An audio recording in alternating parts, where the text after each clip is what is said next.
Hi, welcome to Gene Rants. I'm Gene. You may have noticed that I didn't have a vlog yesterday, and you may notice that my background is different today.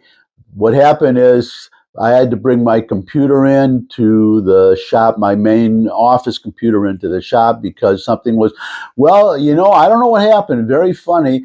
Turned on, there's a problem that I don't know if Apple owners have this problem, but sometimes a PC will get an automatic update and will just mess up the computer in some way. And that's what happened to me.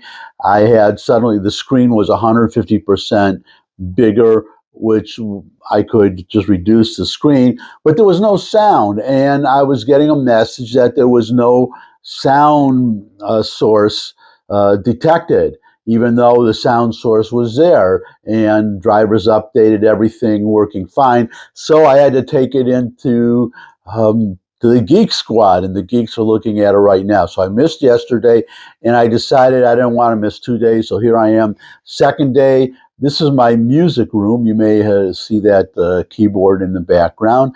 And well, if some of you are worried that where I'm recording today is not as messy as my office where I usually record, you can maybe tell by looking at the background that you have nothing to worry about. In fact, I would even say that my music room is even messier than my office. Anyways, so what I'm going to do today, I'm just going to show you an interesting video.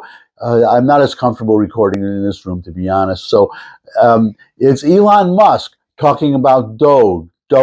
He was interviewed recently and he reflected back on his days at Doge and what he discovered about, well, put it this way, if his description of our financial situation, or put it this way, our financial record-keeping system is as bad as he said he found it. If it's still that bad today, we are in some heap of trouble. So here is Elon Musk.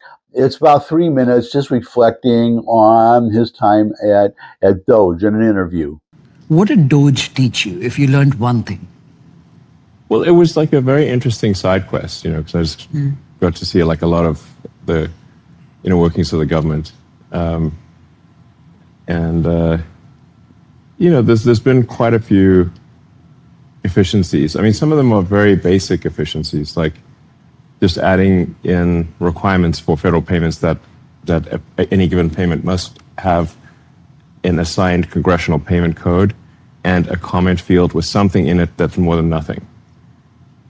Like that trivial seeming change, my guess is probably saves $100 billion or even $200 billion a year. Because there were massive numbers of payments that were going out with no congressional payment code and with nothing in the comment field, which makes auditing the payments impossible. So they have to say, like, why can the Defense Department, or now the Department of War, why can it not pass an audit? It's because the information is not there. It doesn't have the information necessary to pass an audit does not exist, is the issue.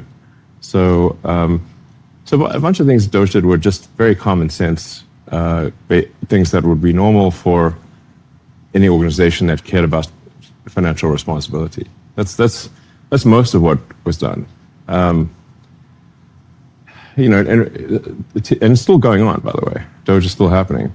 But it turns out when you stop fraudulent and wasteful payments, the fraudsters don't confess to this. They actually start yelling all sorts of nonsense that you're stopping essential payments to needy people. But actually, you're not. We get this thing like saying, oh, you've got to send this thing for whatever, it'd be like, this is going to children in Africa. And I'm like, yeah, but then why are the wiring instructions for Deloitte and Touche in Washington, D.C.? Because that's not Africa. So can you please connect us with the recipients of this money in Africa? And then there gets silence. I'm like, okay, we just want to literally talk to the recipients. That's it. that, and then we're like, oh no, it turns out for some reason we can't talk to them. Like, well, we're not going to send the money unless we can talk to the recipients and confirm they will actually get it. And then that's sort of fraudsters necessarily will come up with a very sympathetic argument. They're not going to say, give us the money for fraud. That's not going to be what they say, obviously. They're going to try to make these sympathetic sounding arguments that are false. They're going to start an NGO and then... Yeah, they're going to see NGO. It's going to be like the Save the Baby Pandas NGO, which is like, who doesn't want to save the baby pandas? They're adorable. But then it turns out no pandas are being saved, okay, in this thing. It's just going to it's just corruption, essentially. And you're like, well, can you send us a picture of the panda? And like, no. Okay. Well, how do we know it's going to the pandas then? Right. That's what I'm saying. That's your government at work.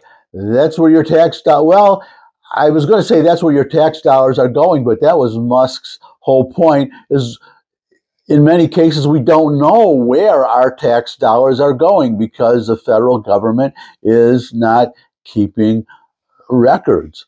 So I'll leave you with that happy thought, and let us all pray that my main computer will be back in order soon. But until it is, here I am. Thanks for stopping by. If you could subscribe, that would really be great. Your comments always welcome in the comments section below this video. Share this video with anyone you think would benefit from it. But most of all, come back and see me again. I'd love to see all of you again. And until I do see all of you again, bye.